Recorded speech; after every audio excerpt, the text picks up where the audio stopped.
When there is war in a country, it is easy to lose people. Mothers lose children, children lose parents, sisters lose brothers, friends lose friends. Atita is in Gulu town, looking for her friends. All she has is an old photograph, taken 18 years ago. At night, she sleeps on shop verandas with all the children from the villages who are hiding from the rebels. It is a hopeless search, but Atita does not stop hoping.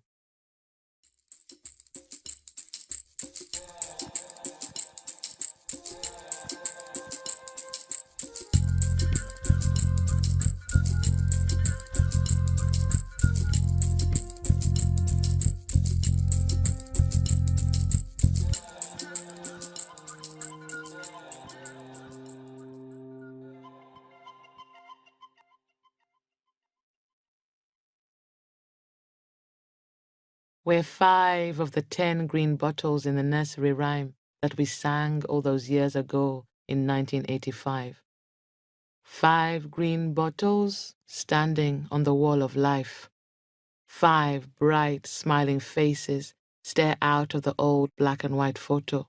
Our arms are around each other's shoulders, and we are looking towards the camera, our eyes shining. We don't notice the torn clothes that we are wearing. Our legs are covered with brown soil. We smile through our missing teeth. 2003. The photo of my past lies in my hands with the edges torn. It's brown with age.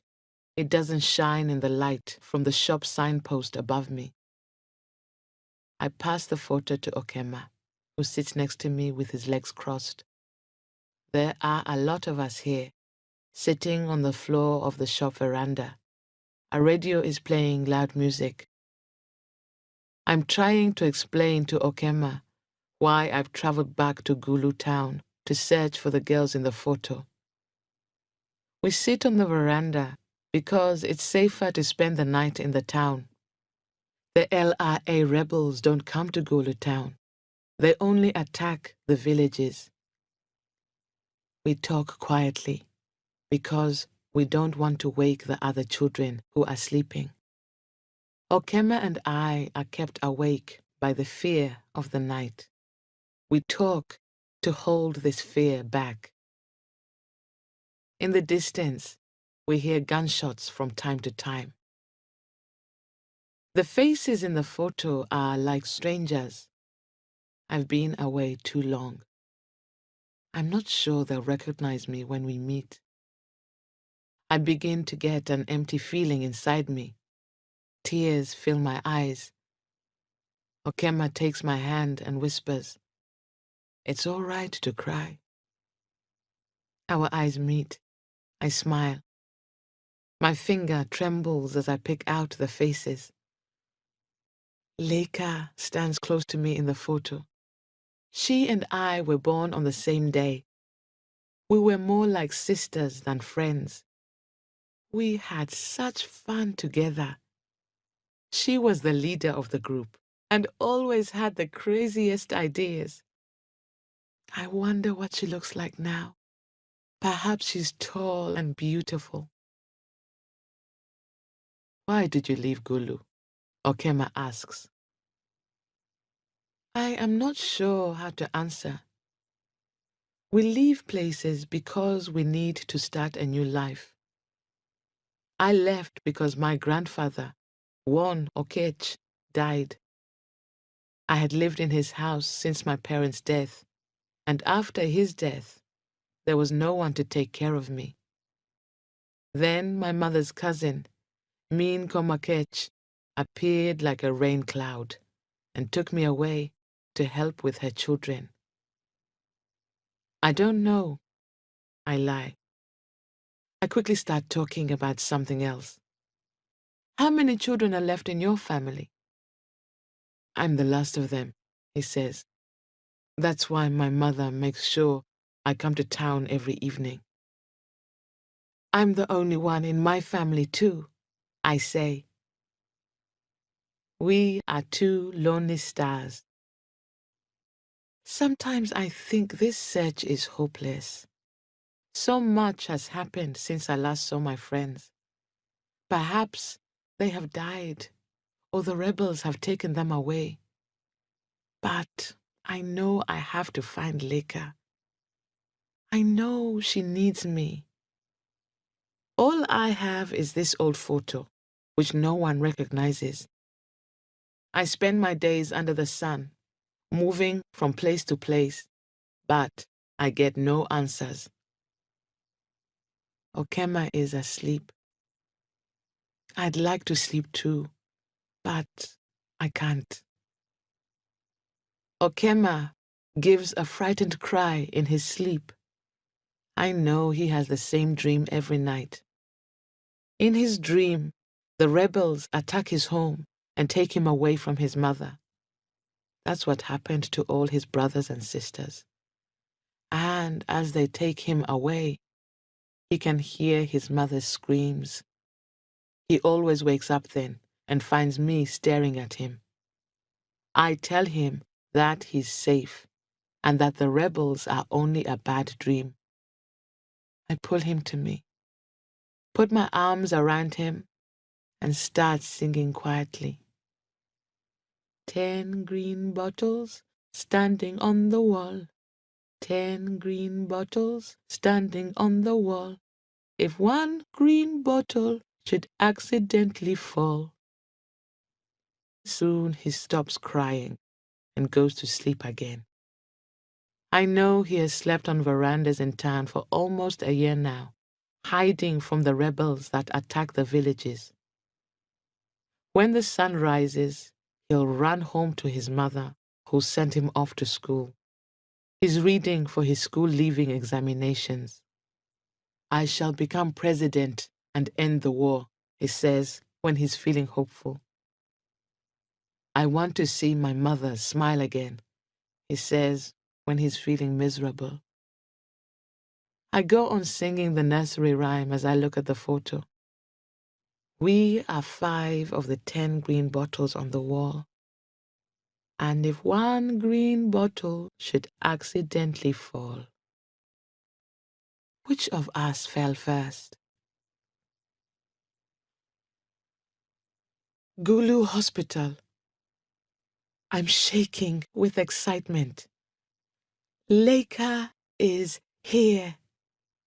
Someone guides me through the hospital, past patients lying on the floor. There are flies everywhere.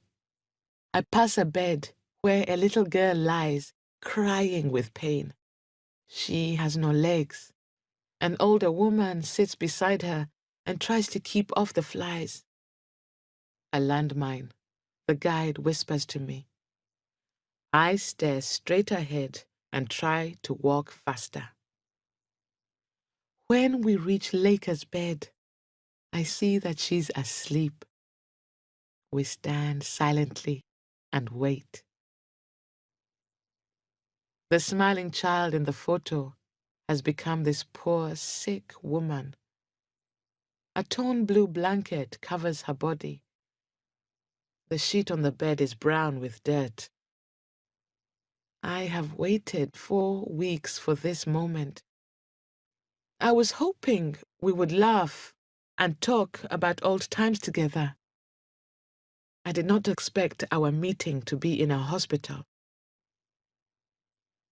I hold out my hand to touch her, but the guide stops me.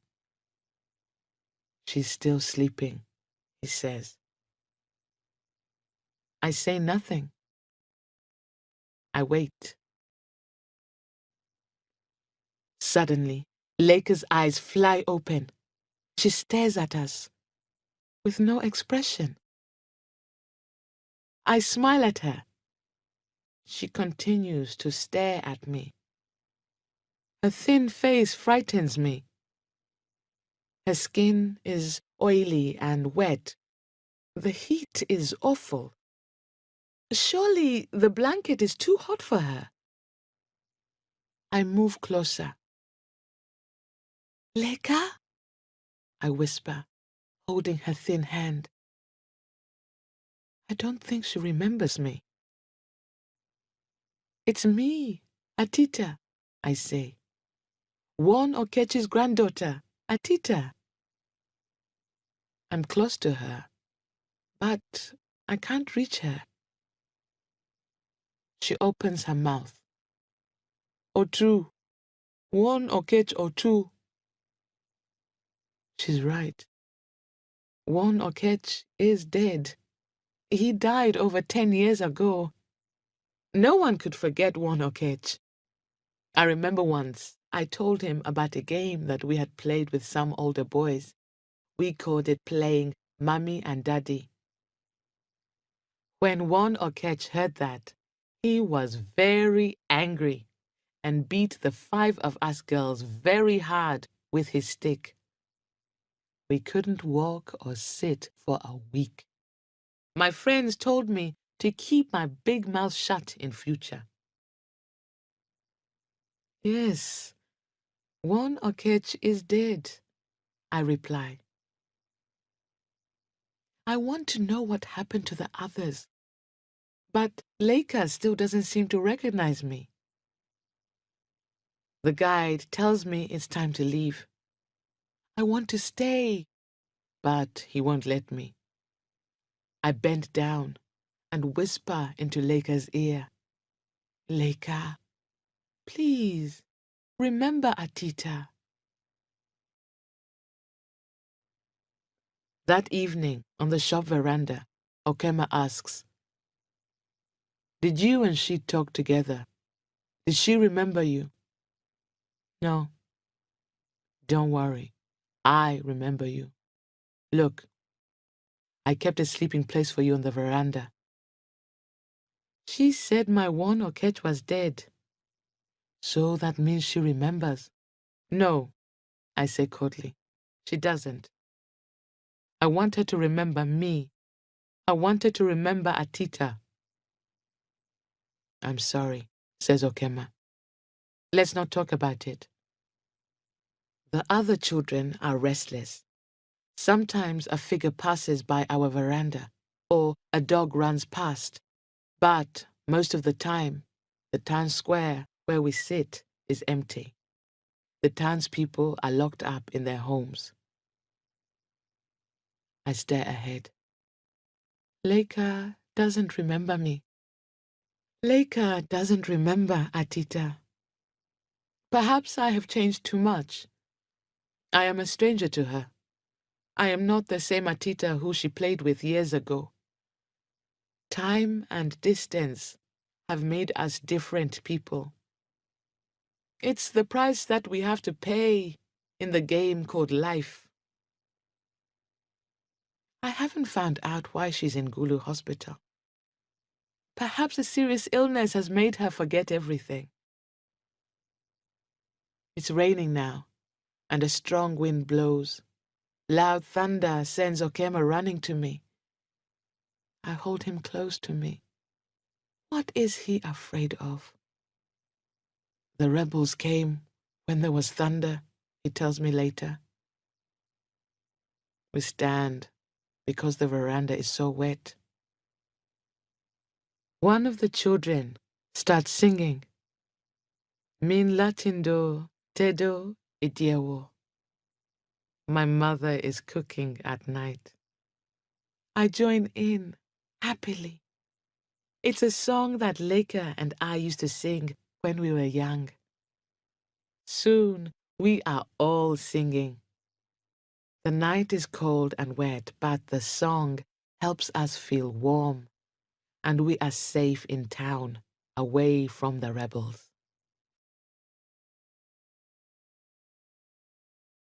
In the morning, it feels good to be still alive. As Okema and the others run home to get ready for school, I go to Gulu Hospital again. I can't take anything to give Leica. There isn't much food around, and I have no more money.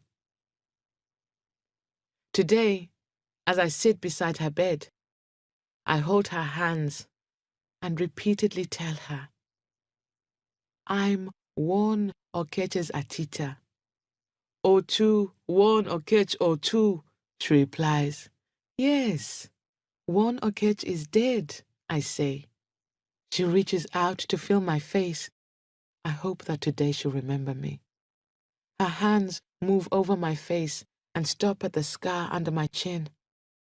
Is she remembering? I got that scar when I fell off a seesaw once. Then she looks at my neck. She used to like the lines round my neck. She always said I didn't need to wear a necklace because I had a natural one. She used to say to me, Atita, Atita, bangle-necked Atita. If she says it now, I will know that she has remembered me. I watch her face and wait, hoping and hoping for a smile, which will tell me that she knows me. Suddenly, she pulls away from me. Her eyes are empty, without expression. I want to sit here until she remembers me. I've learned she was found lying in the street near the hospital. No one knows her story, but it will be the usual one.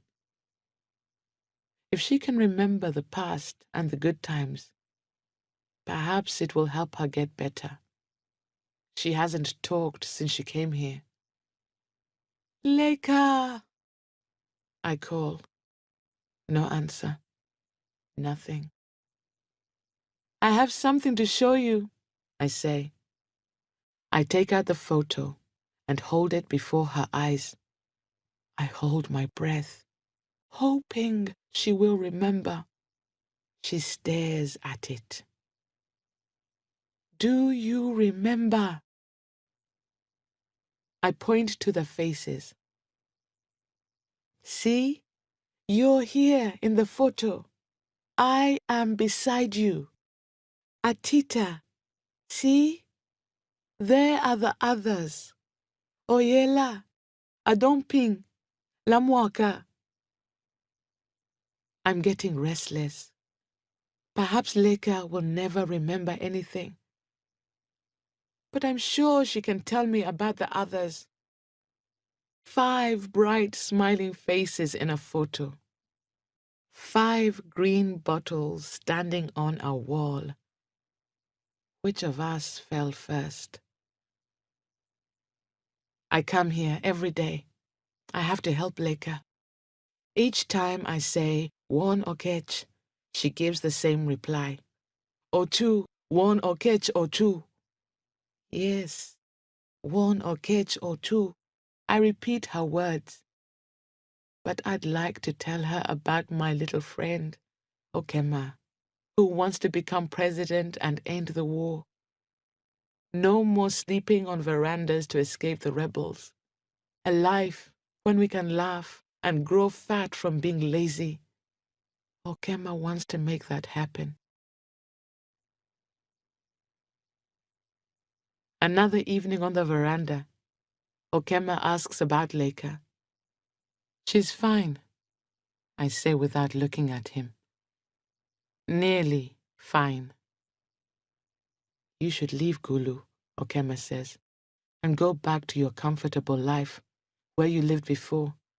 It's crazy looking for friends who won't remember you.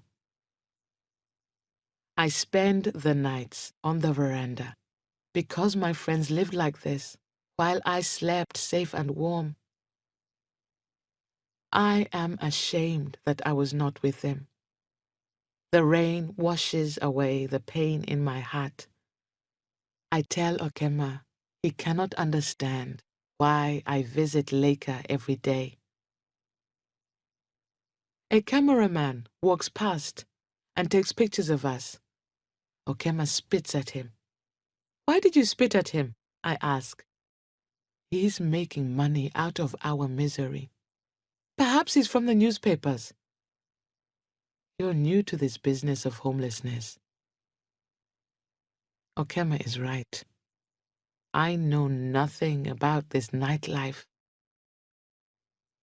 Tonight we hear heavy gunshots. The voices of the other children stop, and the radio is turned off. Okema recognizes the kind of gun. He knows all the different guns and the sounds they make. Leica manages a smile today. She's a little friendlier. Again, her fingers feel my face and the scar under my chin. She touches it with one finger. Perhaps the scar is saying something to her. She smiles.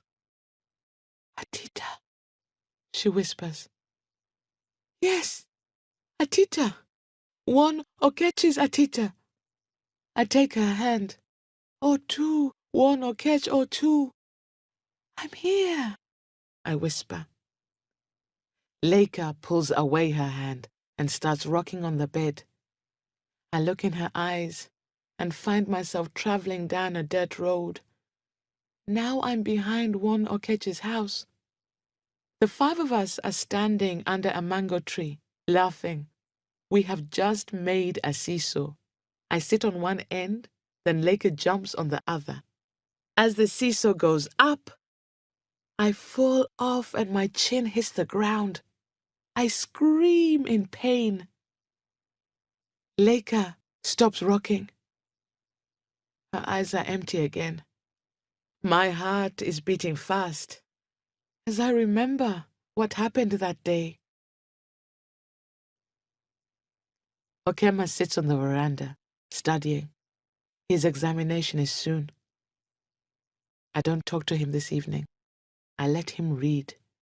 He has to work on his dream of becoming president. Who knows? He may bring us the peace that he promises. When I visit Leica next morning, it's like the first day. There is no expression on her face. And I have so many questions to ask her. I help her to sit up and drink some black tea. I pull out the torn photo and point to the other girls. Leica, tell me about Oyela. She looks at me. Her eyes tell me she recognizes the name. What happened to Oyela? I ask. She suddenly seems to be in pain. She starts rocking. I try to calm her, but she only rocks faster. Her eyes take on a dreamy look and her words are hurried and strange. The men came to the village and took them away. They tied them with ropes and made them walk a long way. Some of the men hit the girls with sticks or with their guns to make them go faster. Someone fell and stayed on the ground. She turned her face. Oyela, our Oyela. One of the gunmen shouted to her to get up. On her face was fear, and then nothing. She was ready to die. Do you want to rest? The man asked. Yes, she said in a weak voice. You can have your wish. He laughed as he shot her between the eyes. She made no sound. Later, the other girl ran away and came to Gulu Hospital. Leica stops rocking. She's breathing fast. She starts laughing wildly, crazily. I leave her bedside and run outside. I cry. In the photo, Oyela's smile has gone, and so has her face. Instead, there's a patch of grey. I stare at the sky. It's still blue, and the hospital still stands there.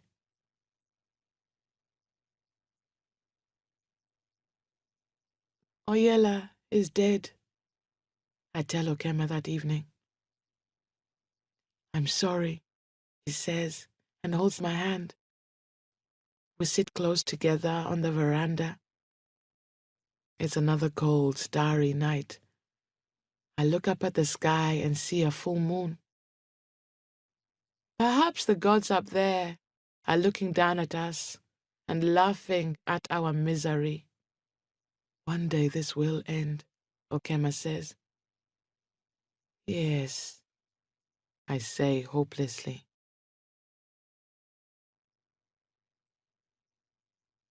Today, Leica smiles brightly when she sees me. She looks different now, with her hair cut and clean. The wild look has gone. As I sit beside her, she touches the scar under my chin. I help her off the bed. We walk slowly to the door and go outside, where we sit under the large mango tree. She likes it here and lies on her back with her head on my knees. I don't know how long we sit there under the mango tree. We watch the sun disappear and see the shadows get longer as they fall on the hospital windows. Leica lifts her head and looks at me. "What's that song we used to sing?" she asks. I smile. Min latindo, tedo idiewo. My mother is cooking at night. I sing quietly. She closes her eyes and listens to me. Then she opens her eyes. I feel her looking fixedly at my scar, then at my neck. She laughs lightly. "Atita, bangle-necked Atita," she whispers. A smile comes to her lips. Very slowly, it lights up and burns brightly like a flame. She remembered.